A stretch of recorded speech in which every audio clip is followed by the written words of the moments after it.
Shalom, puji Tuhan saat ini kita diberi kesempatan sekali lagi untuk bersama-sama merenungkan sebagian firman Tuhan. Marilah sebelum merenungkannya kita bersama-sama berdoa, memohon Tuhan membimbing dan menolong kita semua. Bapa dalam surga, terima kasih Tuhan telah menolong kami semua untuk datang bersama-sama merenungkan sebagian firman Engkau. Kiranya Tuhan menolong kami semua dapat fokus, dan Tuhan juga menolong hamba Engkau yang penuh kekurangan ini. Pakailah Tuhan, supaya bisa menjelaskan dengan baik. Dan tolong kami semua, supaya bisa merenungkan dan mau percaya firman Tuhan. Dalam nama Tuhan Yesus Kristus kami semua berdoa. Amin. Jemaat yang dikasihi Tuhan Yesus Kristus, sebelumnya marilah saya menyatakan selamat hari Natal. Kiranya Tuhan memberkati Bapak, Ibu, dan saudara-saudari sekalian. Firman Tuhan saat ini saya ambil dari kitab Matius pasal 1 ayat 18 sampai 25. Matius pasal 1 ayat 18-25. Kelahiran Yesus Kristus adalah seperti berikut. Pada waktu Maria ibunya bertunangan dengan Yusuf, ternyata ia mengandung dari Roh Kudus sebelum mereka hidup sebagai suami istri. Karena Yusuf suaminya seorang yang tulus hati dan tidak mau mencemarkan nama istrinya di depan umum, ia bermaksud menceraikannya dengan diam-diam. Tetapi ketika ia mempertimbangkan maksud itu, malaikat Tuhan tampak kepadanya dalam mimpi dan berkata, "Yusuf anak Daud, janganlah engkau takut mengambil Maria sebagai istrimu, sebab anak yang ada di dalam kandungannya adalah dari Roh Kudus. Ia akan melahirkan anak laki-laki dan engkau akan menamakan dia Yesus, karena dialah yang akan menyelamatkan umatnya dari dosa-dosa mereka." Hal itu terjadi supaya digenapi yang difirmankan Tuhan melalui nabi.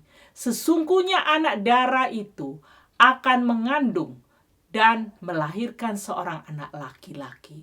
Dan mereka akan menamakan dia Immanuel, yang berarti Allah menyertai kita. Sesudah bangun dari tidurnya, Yusuf berbuat seperti yang diperintahkan malaikat Tuhan itu kepadanya. Ia mengambil Maria sebagai istrinya, tetapi tidak bersetubuh dengannya sampai Maria melahirkan anaknya laki-laki. Dan Yusuf menamakan dia Yesus. Terpujilah Tuhan.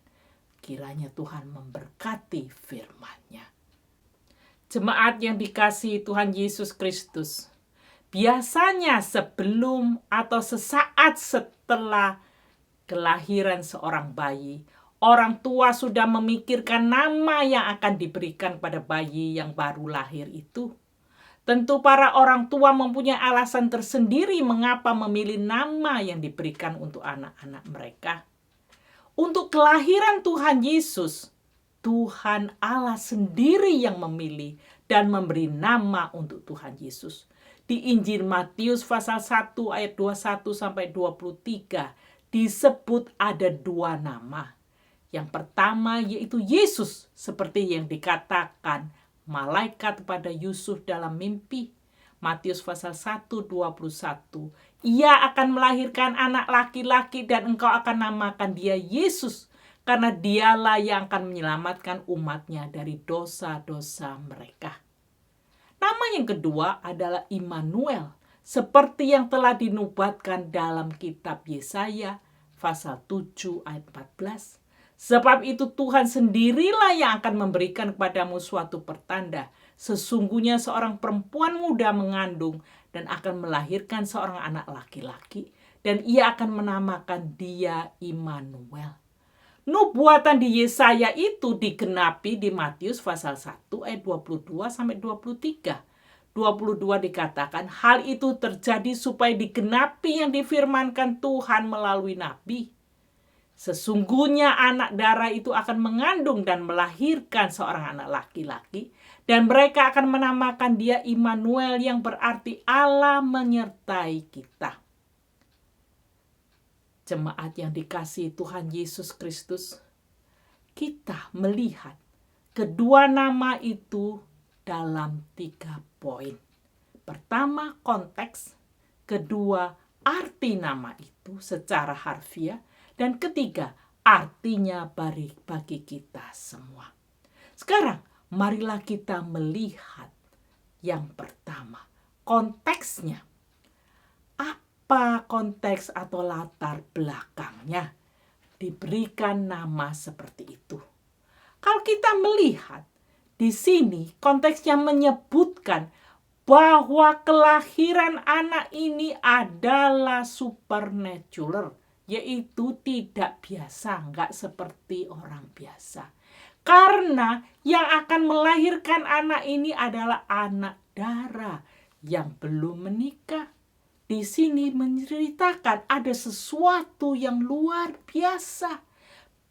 Kelahiran Tuhan Yesus dari permulaan menunjukkan bahwa seorang anak darah melahirkan, yaitu menunjukkan akan ada sesuatu yang luar biasa. Anak Allah telah lahir. Ya, Tuhan telah menurutkan tangannya bahwa anak lahir ini adalah Tuhan menyertai, karena dialah sendiri Allah yang telah mengirimkan putranya ke dalam dunia ini. Kalau kita melihat di Matius pasal 1 ayat 18-25 yang kita telah baca, telah melihat di sini ini hal apakah dari supernatural itu. Dilihat Maria dan Yusuf saat itu bertunangan.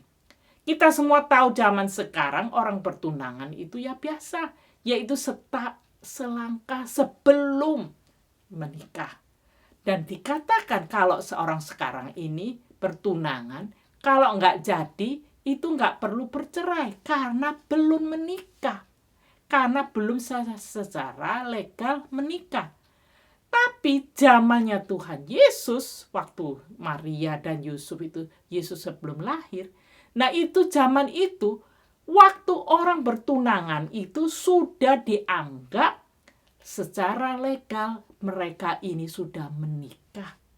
Maka disebutkan hubungan mereka itu sudah seperti suami istri, tetapi tidak hidup sebagai suami istri. Seperti dikatakan di ayat 19 dan 20. Dikatakanlah Yusuf suaminya sudah disebut. Orang yang tulus hati dan tidak mau mencemparkan nama istrinya.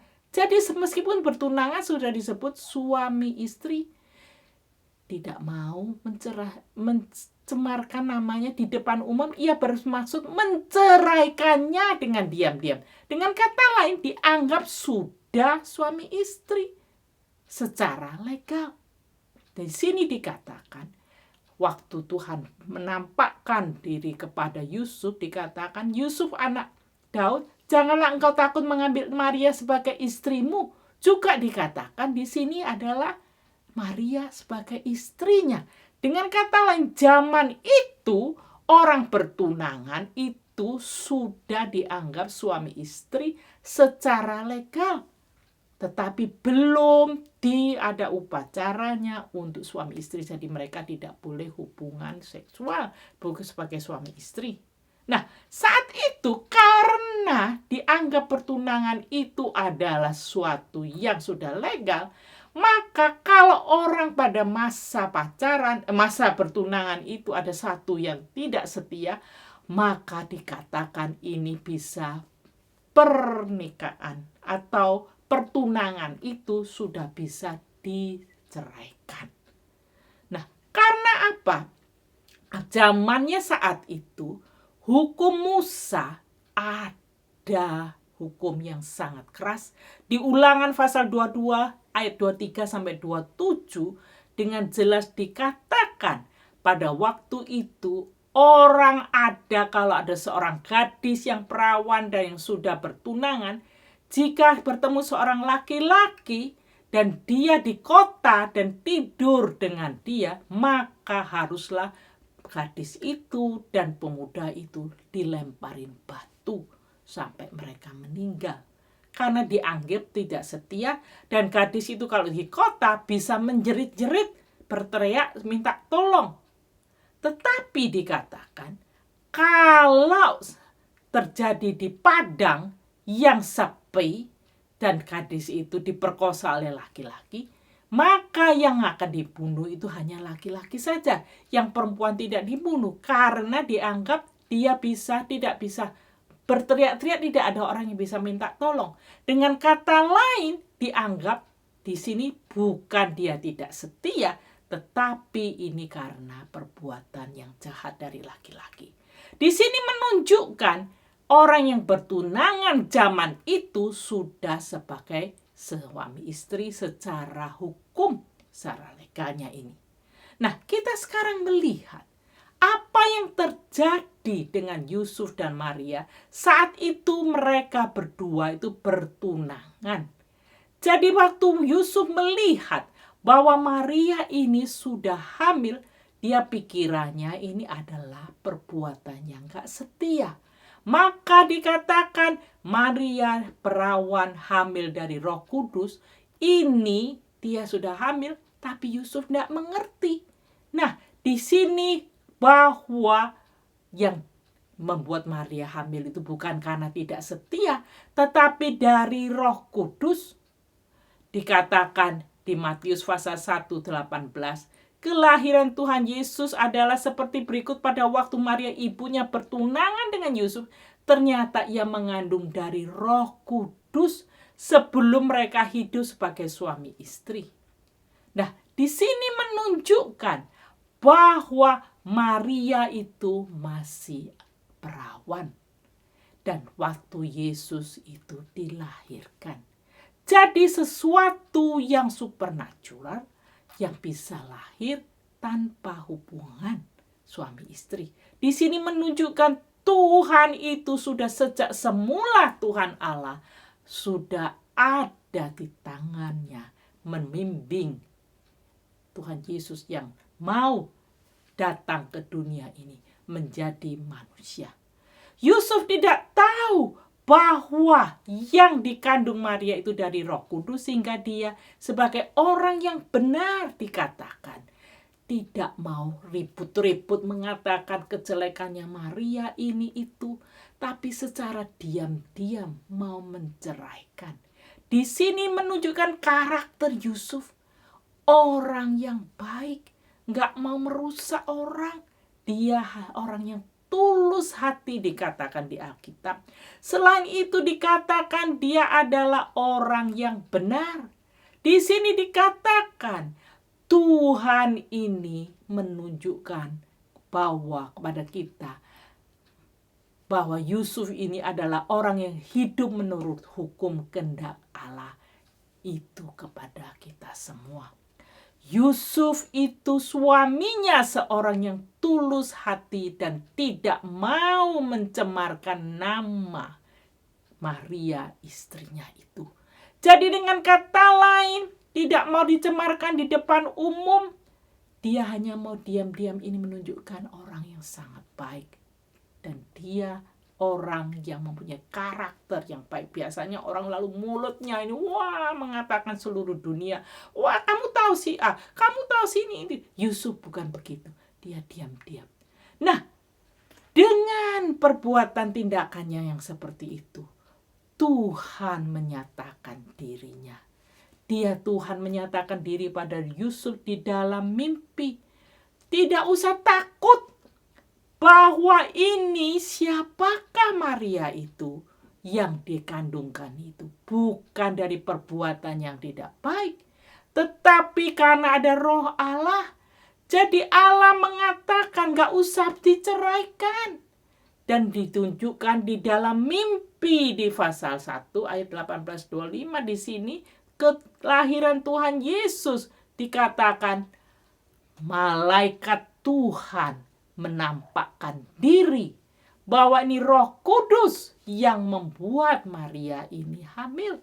Nah, di sini Maria dan Yusuf ini, pertunangan mereka ini lalu dikatakan oleh malaikat Tuhan, ambillah Maria ini sebagai istrimu. Dan dikatakan, tidak usah takut. Di sini adalah dikatakan bahwa yang dikatakan oleh malaikat, jangan takut. Ini seperti yang dikatakan oleh malaikat Tuhan pada penampakan-penampakan yang banyak. Jangan takut, jangan khawatir mengambil Maria sebagai istrimu. Di sini mengatakan kepada kita, Yusuf ini sebagai orang yang benar ini, meskipun dia mau melakukan sesuatu yang dia ini menurut dia diam-diam karena Maria bersalah, tapi dia juga mau mendengarkan Tuhan. Nah, Yusuf adalah orang yang mau taat kepada Tuhan.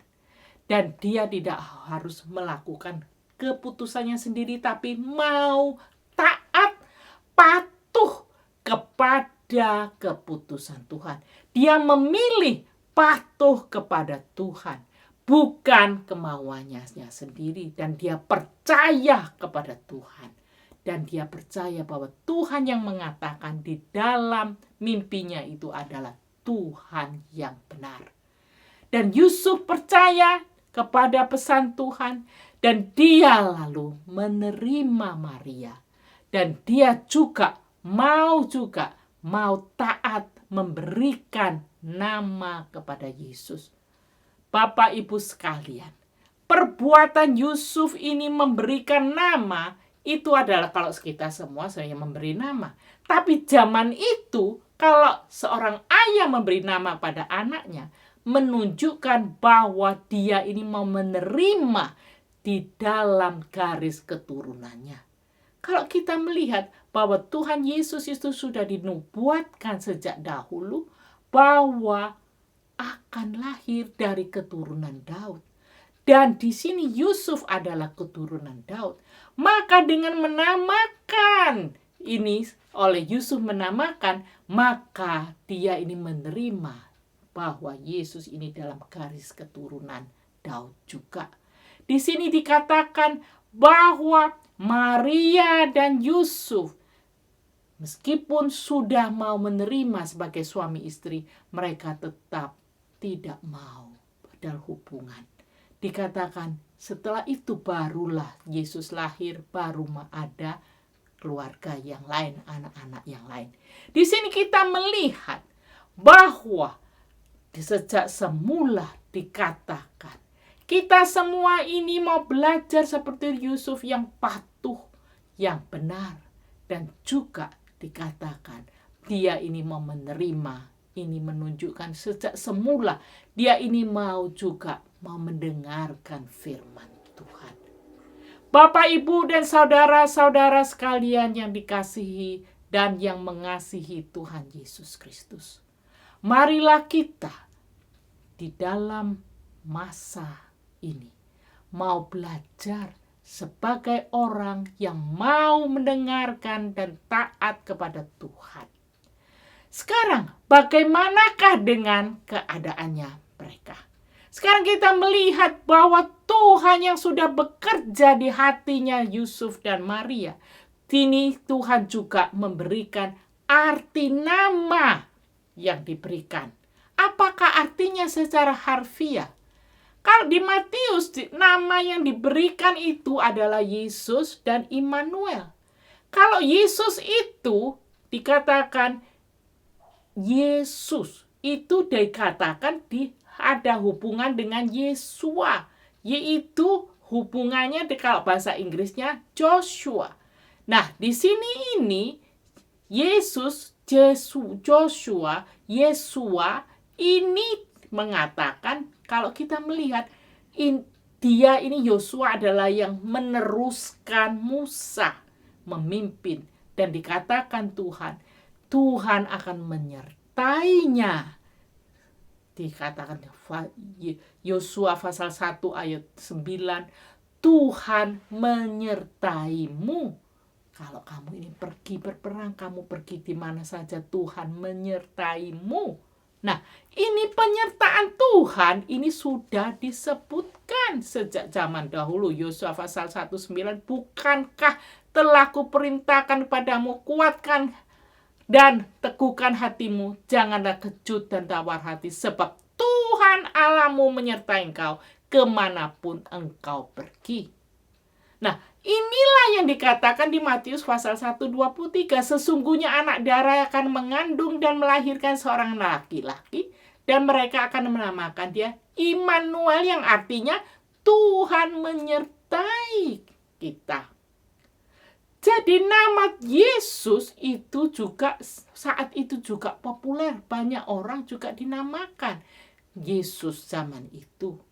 Kalau kita melihat di Kolose pasal 4:11, dikatakan salam pula dari Yesus yang bernama Yustus juga.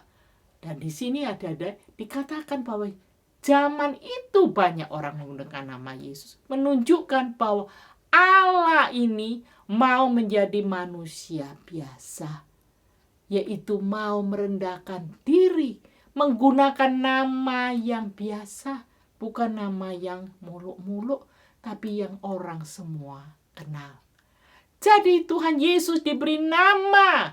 Waktu itu kalau kita lihat juga di dalam Lukas pasal 3:29, anak Yesua, anak Eliezer, di situ Yesua, di situ tuh Yesus. Nah, jadi dikatakan sarjana itu banyak orang menggunakan. Dan kalau kita melihat penulis Bapak Gereja yang pada permulaan Yosefus mengatakan dikenal ada 20 orang yang zaman permulaan itu ada namanya Yesus juga. Di sini menunjukkan bahwa juru selamat kita ini memang sungguh-sungguh menjadi manusia, diam di antara kita. Nah, sekarang kita melihat kalau sudah namanya Yesus itu, namanya itu artinya apa? Yesus sebetulnya artinya adalah Tuhan menolong. Di sini dikatakan juga kita melihat Tuhan menolong ini juga dikatakan di Matius itu dikatakan Tuhan menyelamatkan. Jadi dengan kata lain Yesus ada artinya juga ini sebagai Mesias yang dikirim oleh Allah Bapa untuk menyelamatkan kita semua umat yang berdosa. Dengan datangnya Yesus ke dunia ini. Untuk apa? Menyelamatkan kita semua. Kita semua orang berdosa. Tuhan datang untuk mau menyelamatkan. Siapa percaya Yesus akan diselamatkan. Jadi kedatangan Tuhan Yesus itu memberikan kita semua kesempatan untuk mau dibasuh dosa-dosa kita dan diambil dosa kita kalau kita mau percaya. Nah, selain itu, nama yang kedua adalah Immanuel. Artinya apa? Tuhan menyertai kita. Apa artinya bagi kita memiliki Allah yang menyertai kita? Mengatakan ini adalah janji pernyataan Tuhan itu digenapi. Tadi saya sudah katakan bahwa yang dijanjikan, dinubuatkan di Yesaya, digenapi di Matius. Ini kita melihat manusia itu sering berjanji, sering kali nggak ditepati. Tapi Tuhan kalau sudah berjanji itu ditepati. Tuhan dapat dipercaya. Janjinya yang diberikan oleh Tuhan itu di masa Yesaya digenapi di masanya pada waktu Tuhan Yesus lahir di Matius. Selain itu, Tuhan juga menyatakan bahwa Tuhan itu selain menggenapi, Tuhan juga menyatakan kepada kita semua bahwa Tuhan ini adalah anak Tuhan yang dapat dipercaya. Tuhan yang dapat dipercaya karena apa yang dikatakan itu bukan sembarangan. Kita bisa mempercayai karena Tuhan tidak lupa kepada janjinya kepada kita. Kita sebagai manusia kadang-kadang lupa, Tuhan tidak lupa. Dan Tuhan ini mau memberikan kepada kita apa yang Dia janjikan sesuai dengan waktu Tuhan. Inilah hal yang lain. Kadang-kadang kita mau waktu kita sendiri. Tapi Tuhan mau menggenapi itu sesuai dengan waktu Tuhan sendiri, bukan waktu yang kita tentukan. Tuhan ada waktunya Tuhan. Di sini dikatakan janjinya itu di Yesaya di abad ke-8 sebelum Masehi. Dah begitu lama pada waktu Tuhan Yesus lahir. Nah ini sampai begitu lama, tapi itulah waktu Tuhan, bukan waktunya kita semua. Maka kita perlu bersabar dan terus percaya bahwa Tuhan ini menggenapi janjinya dan dapat dipercaya. Marilah kita tidak melupakan bahwa Tuhan dapat dipercaya, tidak melupakan, dan Tuhan dapat dipercaya. Bapak, Ibu, dan saudara-saudara sekalian, selain itu apa yang kita pelajari? Bahwa Tuhan menyertai kita itu, serta janji pernyataan Tuhan ditepati sesuai dengan waktu Tuhan. Ini tergantung kedaulatan Tuhan sendiri kapan mau menggenapi. Kita hanya perlu percaya. Selain itu apa yang kita perlu lakukan? Kita perlu lakukan ialah kita mau menjalankan apa yang Tuhan kehendaki kepada kita, yaitu kita mau berjalan bersama Tuhan. Dengan hal apakah? Kita ini tahu Tuhan yang Maha Tahu, yang menubuatkan kepada kita ini kita mau menjalankan sesuai dengan kehendak Tuhan, yaitu mau melakukan perintah Tuhan. Tuhan sungguh-sungguh menyertai kita dalam segala keadaan, sepanjang masa. Janji pernyataan Tuhan itu bukan hanya dalam masa tertentu, tapi sepanjang masa. Pernyataan Tuhan itu adalah kabar baik yang sudah dikatakan pada Tuhan. Itu sejak zaman dahulu sudah dinubuatkan dan juga sudah dipersiapkan oleh Tuhan.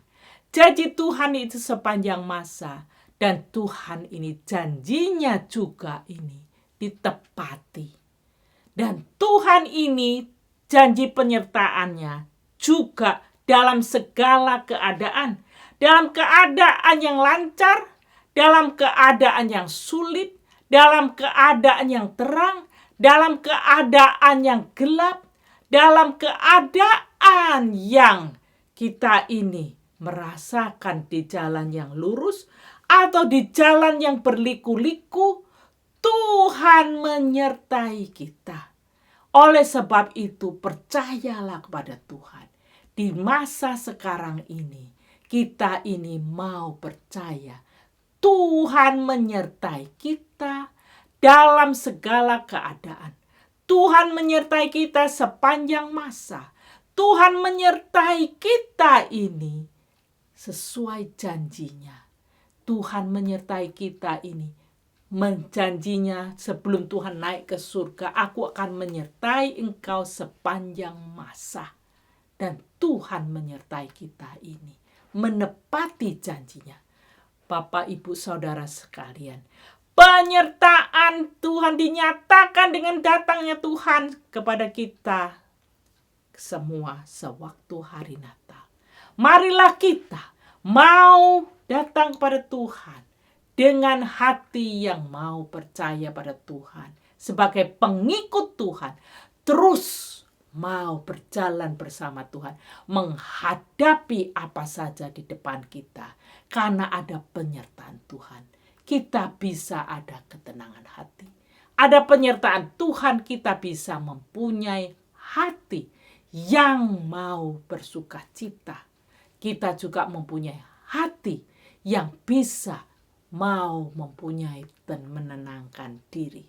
Marilah kita datang kepada Tuhan, percaya akan janji penyertaannya, dan tidak putus asa dan tidak kecewa karena Tuhan menyertai kita. Marilah kita datang berdoa kepada Tuhan. Bapa yang di surga, terima kasih Tuhan, Engkau menyertai kami semua. Engkau datang sebagai Immanuel yang sudah dinubuatkan sejak zaman Nabi Yesaya. dan bahkan sudah dipersiapkan sejak Adam Hawa jatuh. Engkau sudah mempersiapkan. Tuhan akhirnya dengan waktu Tuhan sendiri, Tuhan Yesus datang ke dunia. Tuhan, engkau menepati janji engkau. Dan Tuhan, engkau juga menyertai kami semua. Supaya di dalam sepanjang masa kehidupan kami semua mau percaya bahwa Tuhan menyertai. Dalam segala keadaan Tuhan pun menyertai. Bantulah kami semua Tuhan, supaya tidak bimbang, tapi tetap percaya. Di dalam masa-masa Tuhan, Natal ini, kami tetap percaya penyertaan Tuhan. Dalam masa yang sulit ini, Tuhan menyertai. Terima kasih, kuatkan anak-anak engkau semua. Percaya Tuhan beserta. Dalam nama Yesus Kristus doa syukur. Amin.